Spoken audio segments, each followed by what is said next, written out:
actually came upon Runway2Street. The idea for it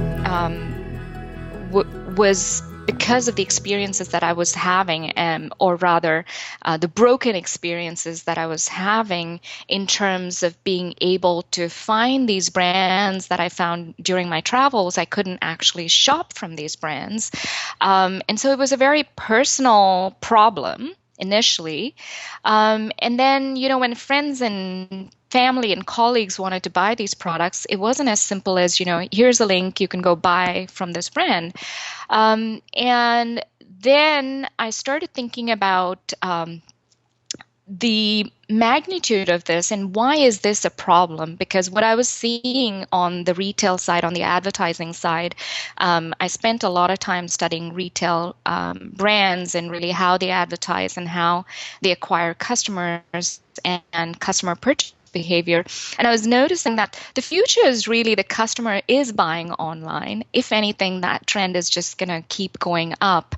Yet the small and medium businesses are at a huge disadvantage, and they cannot take advantage of this huge global trend of women buying online, and more so now on mobile, right? And as a creative person, you really aren't capable of doing technology and logistics and all these other complexities. So I initially started by saying, okay, let me go validate how big of a problem this is. And I'm going to start with the brands, because if I find that these brands really have this huge problem that I think they do, and if I can then say that the magnitude of the problem for them is so great because they want to reach all these customers online and they aren't able to, and I can actually prove that, it's worth my time to go figure this out in more detail. So I started with a PowerPoint deck and a dozen of my favorite brands. I literally, the deck had what I thought were the problems that were preventing these brands from going online, and said, here's Runway2Street, and here's what it can do for you, and how you will be able to be online, sell to consumers internationally, and really not have to worry about technology, raising awareness, or logistics. And at the end of those meetings, literally every one of the brands said, okay, so when do we get started on Runway2Street? And so that was when I was like, okay, I'm going to get back to you on that, because I have to go build Runway2Street.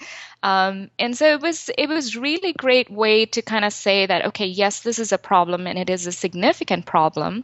But also what I was able to figure out is all the things that really mattered to the brands. When I walked in, I had weighted certain areas as being more of a significant problem than others. And when I came out of it, it was what was staring me in the face was that the logistics were a big challenge.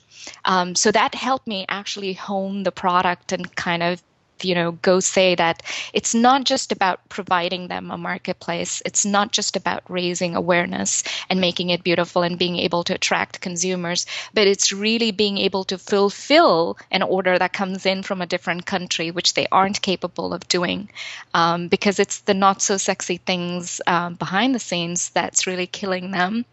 And so we actually went to work on the logistics piece, and that became our, main engine that powers Runway2Street today.